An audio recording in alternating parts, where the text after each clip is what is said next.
Guys, আমি পায়েল আর রিউস লাইফ ইন এ শেল চ্যানেলে তোমাদের সকলকে ওয়েলকাম। তো আজকে হচ্ছে মেঘালয়ের ডে 2। হ্যাঁ, এখনও ডে 2টা কন্টিনিউ হচ্ছে, বাট এই ভিডিওতে ডে 3টার সম্বন্ধেও আমরা দেখাবো। তো আমরা আজকে সেকেন্ড দিনে যেটা যাচ্ছি সেটা হচ্ছে একটা ওয়াটারফলস, আর এটাই সেকেন্ডের লাস্ট হবে যেখানে আমরা যাচ্ছি। প্রথমে তোমরা জায়গাটা দেখে নাও, কীরকম পট হোলস আছে, তারপরে পাথরের ওপর কীরকম দাগ টাগ আছে। তো পরের স্টোরিটা আমরা বলবো। তো ফাইনালি আমরা পৌঁছে গেছি ডেন্থলেন ফলসে। এখানে একটু স্কুটিটা ঢোকাতে অসুবিধে হচ্ছিল, কারণ পুরোটা পাথুরে রাস্তা। তাও আমরা কোনো রকমে ঢুকিয়ে তারপর ফাইনালি পৌঁছে গেলাম ফলসের কাছে। জাস্ট তোমরা ফার্স্টে ভিডিওতে রাস্তাগুলো লক্ষ্য করে নাও। আর এইটা হচ্ছে সেই ফলসটা। 2-3 দিন ধরে তো ঠিকমতো বৃষ্টি হয়নি, আবার যেদিনে বৃষ্টি হয়েছিল চেরাপুঞ্জিতে সেদিনে শুনলাম যে এই ফলসটা মানে নিজের ফুল গ্লোরিতে ছিল। আর এই যে পট হোলসগুলো দেখতে পাচ্ছ, এটা নিয়েও অনেক ধরনের স্টোরি আছে। তো এখান থেকে জলটা যেয়ে তারপরে সামনেটাতে ওয়াটারফলসের রূপ নিয়েছে। তো এখানে তোমরা বিভিন্ন ধরনের ফটো তুলতে পারো। আর আবহাওয়া প্রচণ্ড ভালো ছিল এখানে। আর এখানে জলটা না প্রচণ্ড ঠান্ডা ছিল। তো আমি এখানে অডিও রেকর্ডও করেছিলাম, বাট ঠিকমতো আসেনি, তো আমি এখানে ভয়েস ওভার দিয়ে দিচ্ছি। তো অ্যাকচুয়ালি এই পট হোলসগুলোর একটা স্টোরি আছে। কি বলা হয় না, অনেক যুগ আগে এখানে কিন্তু একটা নরখাদক, মানে যেরকম মানুষ খায় সেরকম একটা সাপ বসবাস করতো এইটার আশেপাশেই, মানে এই ফলসটার আশেপাশে। তো যখন মানুষজন, মানে লোকাল যে মানুষজন থাকে, তারা যখন যাতায়াত করতো তাদেরকে হাফ করে খেয়ে তারপর ফেলে দিত। আর সেই সাপটির নাম ছিল থেলেন। তো ডেইন থেলেন খাসি ভাষায় যে অর্থ সেটা হচ্ছে যেখানে থেলেনকে কেটে টুকরো টুকরো করে ফেলা হয়েছিল। তো গল্পটাতে আসি। তো সাপটা তো এখানে বসবাস করতো এবং মানে মানুষদেরকে হাফ হাফ করে খেয়ে ফেলতো। তো এখানে একটা খুব চালাক সাহসী একজন যুবক আসে, মানে খাসি যুবক, যার নাম ছিল ইউ সুইদনো। তো সে একটা ফোন দিয়ে আটে যে কিভাবে সাপটাকে মারা যাবে। তো সে কি করে, সাপটার বিশ্বাস জয় করার চেষ্টা করে। তো প্রতিদিন কি করতো, যখন ও যেত সাপের গুহাটার সামনে একটা করে ছাগল দিয়ে আসতো, আর সেই ছাগলটা খেয়ে সাপ সন্তুষ্ট থাকতো। তো সাপেরও ধীরে ধীরে ধীরে ধীরে ওর ওপর বিশ্বাস হতে থাকে। তো এবার সাপটার কি হয়ে গিয়েছিল, মানে সহজাত একটা প্রবৃত্তি বলে না, যে ওই যুবকটা এলে তখন ও মুখটা হাঁ করে থাকতো যে ছাগল দেবে বলে।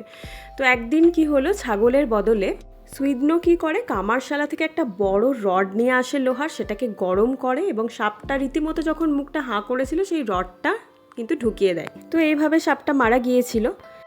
তো নিজের বুদ্ধি দিয়ে সাপটাকে এইভাবে সুইদনো মেরে ফেলেছিল।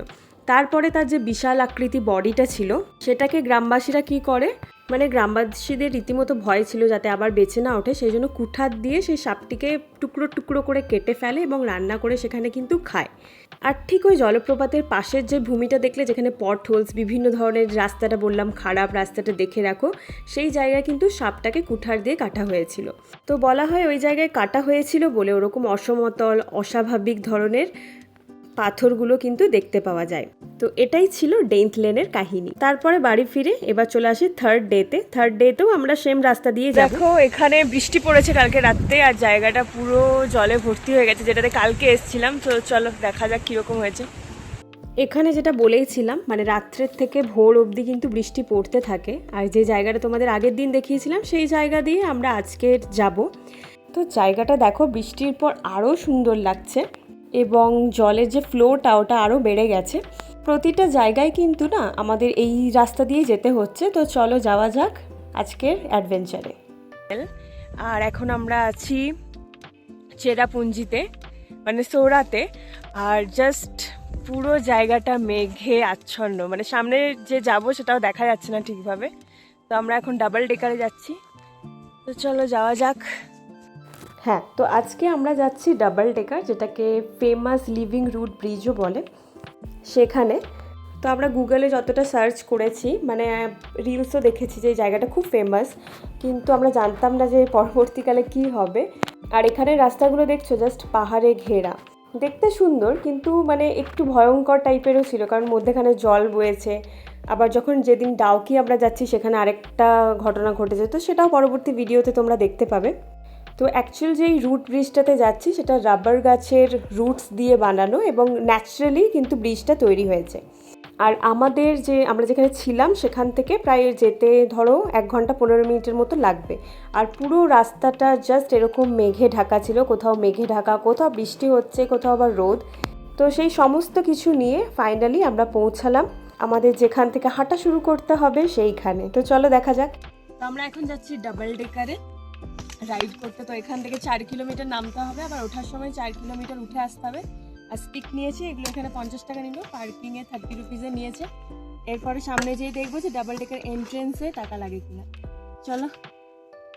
তখন না আমরা একটা জিনিস বুঝতে পারিনি যে আমরা যেখানে পার্কিংটা করেছি নিজেদের স্কুটিটা, সেটা খুবই ভুল জায়গায় করেছি।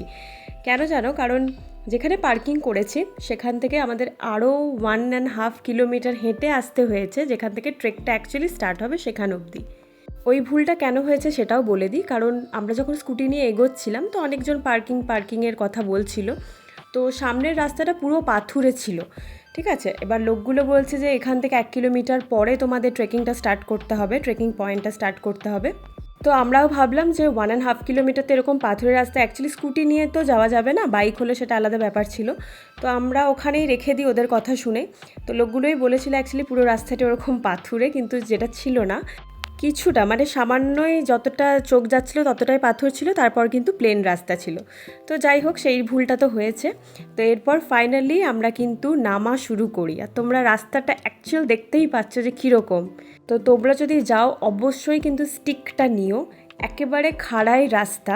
এবং এই যে সাইডের দেওয়ালগুলো দেখতে পাচ্ছ, ওখান থেকে কিন্তু জল পড়ছিল, আর জল পড়ায় আরও কিন্তু জায়গাটা পিচ্ছিল হয়ে গিয়েছিল। আর ময়নাকে একটু আগে আগে তাড়াতাড়ি করে যেয়ে পর তারপর রেস্ট নিচ্ছিল, তারপর আমি আস্তে আস্তে নেমে তারপর রেস্ট নিচ্ছিলাম। অনেকটা নামতে হয়েছিল, মানে নামতেই আমাদের প্রায় 3-4 ঘন্টার মতো লেগেছিল, এটা ধরেই নাও। আর এতটা টায়ার্ড হয়ে গিয়েছিলাম, মানে ভিডিও করতে পারিনি, প্রচণ্ড অবস্থা খারাপ। দেখতে পাচ্ছ ওপরটা পুরো নেমে আসছি। নামতে তো এতটা হবে না, জাস্ট একটু নিয়ের ওপর প্রেশার পড়বে, কিন্তু উঠতে কি হবে অবস্থা ভগবানই জানে। এখানে আমাদের জঙ্গলের মধ্যে দিয়ে। তো আমরা এখনো পৌঁছাইনি ডাবল ডেকারে, এখনো আমরা বসে রয়েছি, অবস্থা টাইট হয়ে গেছে ট্রেকিং করে। তো ক্যামেরাটা গার্ড হয়ে গেল, এই অবস্থা টাইট, এমন লাঠিটা ক্ষয়েছে, এরকম অবস্থা।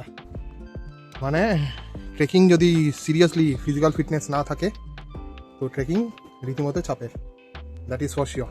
আমরা এখনও সকালবেলা 8টা শুরু করেছি, এখন প্রায় কটা বাজে? 11টা বাজে, 3 ঘন্টা এখনও পৌঁছায়নি। আর রাস্তা এখান থেকে খুবই খারাপ, সিঁড়ি যতটা রয়েছে সেইগুলো দোজার, মানে পুরো খাড়া খাড়া সিঁড়ি, শার্প টাইপের, মাসেল পুরো কার্ফ মাসেল কাঁপছে নামতে গিয়েই। আই ডোন্ট নো উপরে উঠতে গিয়ে কতটা অবস্থা টাইট হবে। আর এখনও 10 মিনিট বললো। তো এখনকার রাস্তাটা পুরোটাই পাথরের আর স্লিপারিও আছে। আর লাঠিটা নিয়েছিলাম বলে অনেকটা বাঁচোয়া, যদিও আসেন একটা করে স্টিক নিয়ে নেবেন, সেটা আপনাদের অনেকটা হেল্প করবে। আমরা এখন নিচের দিকে নামবো, তো এখনও নামতে পারিনি। এখন একটা ব্রেক নিচ্ছি, ওয়াটার ব্রেক, একটা লেমন জুস খাবো, তারপরে নামবো। আর তারপরে নিচে গিয়ে ভিউ দেখাবো। তার আগে এখানের একটা ভিউটা দেখিয়ে দিই কীরকম, ঠিক আছে? বাকিটা পরে নিচে দেখতে পাবেন। এটা হচ্ছে ভিউটা, পুরো পাহাড়। এখানে একটা ছোট্ট দোকান, এখানেই আপাতত লেমন জুস খাবো। জল নিচে একটা, জল শেষ হয়ে গেছে আমাদের। এখান থেকে বলছে আরও 10 মিনিট নিচে। তো এইটা হচ্ছে ভিউ, দূরে দেখা যাচ্ছে অনেক কিছুই। এখন যতক্ষণ না নামতে পারবো ততক্ষণ বোঝা যাচ্ছে না। জঙ্গলের রাস্তায় মেঘে ঢাকা পাহাড়, সিনিক বিউটি অসাম। হ্যাঁ বলবো, এতটা নেমে কিছুটা রেস্ট নিয়ে অবভিয়াসলি এনার্জি লসটা যতটা কম লাগছিল এখন কিছুটা রিভাইভালের মতো লাগছে। তো এখন অনেকটা নামতে হবে আমাদের, আর উঠতেও হবে। তো বাকিটা উঠে গিয়ে ইদার নেমে ডাবল ডেকার রুট ব্রিজ তো দেখাবোই। তো তারপরের ভিডিওটা আসবে উপরে উঠে। দূরে দেখো, জানি না ক্যাপচার করতে পারছি কি না, বাট এটা টর্নেডোর মতো লাগছে। জানি ইন্ডিয়াতে টর্নেডো হয় না, বাট ওরকমই অনেকটা দেখতে লাগছে, যেরকম বইয়ে আমরা ছবিতে দেখে এসেছি ঠিক সেরকমই। হয়তো মেবি ওখানে বা ওই দিকটাতে বৃষ্টি হচ্ছে। আর পুরোটা না আমরা ক্যাপচার করতে পারিনি, কারণ যতটা সিঁড়ির রাস্তা আমরা ততটা ব্লগ করে আসতে পেরেছি। আর তারপরে মানে সিঁড়ি যখন এন্ড হচ্ছে তারপরে পুরো পাথুরে রাস্তা স্টার্ট হয়েছে, সেটা কিন্তু আমরা ব্লগ করিনি। ফাইনালি 10-15 মিনিট পর আমরা পৌঁছে গেলাম কিন্তু ডাবল ডেকার লিভিং রুট ব্রিজে। তো চলো দেখা যাক এখানকার এক্সপিরিয়েন্সটা কীরকম। আর এখানে এসে দেখি যে সুন্দর একটা মানে ওয়াটারফলস আছে, তার সাথে লিভিং রুট ব্রিজ, এটা যেটা দেখতে পাচ্ছ ডাবল ডেকার, এটা ওপরে আর তারপর একটা নিচে আছে। তো জায়গাটাতে ভিড়ে সত্যি কিচকিচ করছিল, জানি না এনারা কখন স্টার্ট করেছেন। আর বিভিন্ন বয়সের লোকও ছিল, এমন নয় যে শুধু মানে টিনেজাররা ছিল বা কিছু বয়স ভিত্তিক, বিভিন্ন ধরনের লোকরা, ইভেন ওল্ড এজ মানুষেরাও কিন্তু ছিল। জানি না কিভাবে এসেছেন, কিন্তু আমাদের অবস্থা সত্যিই খারাপ ছিল। মানে ইভেন পাথুরে যে জায়গাটা, সেগুলোতে ভিডিও ফটো কিচ্ছু তোলা হয়নি। মানে আমাদের মনে হচ্ছিল যে যাবো আরও আগে, কারণ রাস্তা শেষই হচ্ছিল না। আরও আগে যাব না আরও পিছিয়ে চলে আসবো সেটাই ভাবছিলাম, কারণ আমাদের গার্ডেন অফ কেভসটা আজকের দিনে দেখার ছিল। বাট আমার মনে হয় না আর এখান থেকে বেরিয়ে হবে, কারণ গার্ডেন অফ কেভসটা 5টার সময়, বিকেল 5টার সময় বন্ধ হয়ে যায়। তো এখানে যখন এসেছি পুরো এই জায়গাটা দেখবো, তারপরে ফিরে যাব, পুরো জায়গাটা এক্সপ্লোর করব, যেহেতু অনেকটা মেহনত করে আমরা কিন্তু এখানে এসেছি। আর সত্যি উপরের যে রুট ব্রিজটা ছিল সেখান থেকে এই যে ওয়াটারফলসটা দেখতে অসাধারণ লাগছিল। আর এখানে কি বলতো, আমরা তো জানতাম না যে এখানে স্নানও করা যায়, মানে অতটা খোঁজ রিসার্চ করে আসিনি, জাস্ট যাবো দেখবো চলে আসবো এরকম একটা ব্যাপার ছিল। আর ইভেন ওয়াটারফল ছিল সেটাও আমরা কিন্তু জানতাম না। তো এখানে ওয়াটারফলে লোকেরা স্নান করছিল, তো আমরা ভাবলাম যে হয়তো ড্রেস নিজের সাথে নিয়ে এসছে, বাট এখানে রেন্টেও ড্রেস পাওয়া যাচ্ছিল।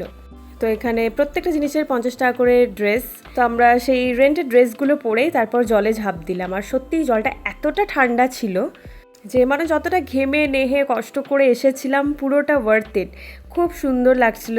আর এখান থেকে মানে আমি যেতেই চাইছিলাম না, যেহেতু আর অন্য কোথাও যাওয়া যাবে না, 5টাতে অলরেডি আমরা ওপরে উঠতে পারবো না, সেটা আমরা জানি। তো আমরা এখানের ভিউটা এনজয় করছিলাম। আর যেহেতু আমরা প্লাস্টিকও কিছু নিয়ে যাইনি, যেহেতু অ্যাকচুয়ালি জানতামই না যে এখানে স্নানও করা যাবে, তাই ফোনটার এরকম অবস্থা। বাট এখানে সত্যি জলে নেমে খুবই ভালো লেগেছে, কিন্তু একটা ব্যাপার ছিল, ক্যাপচার আমরা ঠিকমতো করতে পারিনি। জলের ভেতরে কিন্তু অনেক মাছ ছিল, তো আমরা ভাবছিলাম হয়তো জলের স্রোতের সাথে আসছে, বাট না, ওখানে অ্যাকচুয়ালি এখানকার লোকালসরাই যারা ছিল তারা মাছ কিন্তু ছেড়ে রেখেছিল। আর কন্টিনিউয়াসলি মাছগুলো এসে তোমাদের মানে পায়ে যেরকম ম্যাসাজ হয় না সেরকম করে যাচ্ছিল, বাট ভয়ও লাগছিল। এবং পাথরগুলো কিন্তু খুব এখানের পিচ্ছিল ছিল, তাই একটু সাবধানে এদিক থেকে ওদিক করতে হচ্ছিল আমাদের। আদারওয়াইজ ঠান্ডা জল, মানে এরকম ঘেমে নে ঠান্ডা জলে স্নান করা খুব রিল্যাক্সিং লাগছিল, কিন্তু একটা মনে মনে ভয়ও কাজ করছিল যে এবারে স্নান টান করে আবার রেডি হয়ে ওপরে উঠতে হবে আমাদের। তাই আমি এখান থেকে মানে যেতেই চাইছিলাম না। আমি আবার লোককে জিজ্ঞাসাও করেছিলাম যে এখানে গাড়ি করে কিছুভাবে ঘর যাওয়া যাবে, কারণ নামতেই আমাদের এতটা অবস্থা খারাপ হয়ে গেছিলো, আবার উঠতে হবে, ওঠাটা তো আরোটা মুশকিল। তো সেটা একটু ভয় লাগছিল, বাট ঠিক আছে, উঠতে যখন হবে তখন হবে, কারণ কোনো গাড়ির ব্যবস্থা ছিল না। একটা ব্যবস্থা ছিল হচ্ছে 4 জনা, যেরকম মানে তুমি শুয়ে থাকবে, চারটে লোক এসে তোমাদের তুলে তুলে নিয়ে যাবে। বাট ঠিক আছে, অতটা এখনও অবস্থা খারাপ হয়নি। তো স্নান টান করে আবার রেডি হয়ে আবার আমি গিয়েছিলাম রুট ব্রিজে অনেকগুলো ফটো তুলতে। আর এখানে কি বলো তো, 15 জনের বেশি অ্যালাউ নাই, কারণ ন্যাচারাল তো ব্রিজটা, তাই অনেকটা মানে মুভ করছিল এদিক থেকে ওদিকে। তো কী করছিল মানুষজন, নিজেদের একটা করে সিঙ্গেল বা কাপল পিকচার নিচ্ছিল, আর অপর দিকে দুজনা কিন্তু তখন স্টপ হয়ে যাচ্ছিল। তো এইভাবে কিন্তু বেশ ভালোভাবে তোমরা একার নিজেদের ফটো তুলে নিতে পারবে। তো ব্যাস, হ্যাঁ, এইখানে আমরা স্নান করে বাকি ফটো তুলে আবার আমাদের শুরু করতে হবে নিজেদের যাত্রা। তো আজকে ভিডিওটা এখানেই শেষ করছি, পরবর্তী ভিডিওটা খুব এক্সাইটিং হবে। এই ভিডিওটা ভালো লেগে থাকলে ভিডিওটা লাইক করে দিও, সাবস্ক্রাইব করে দিও চ্যানেলটাকে। Thank you.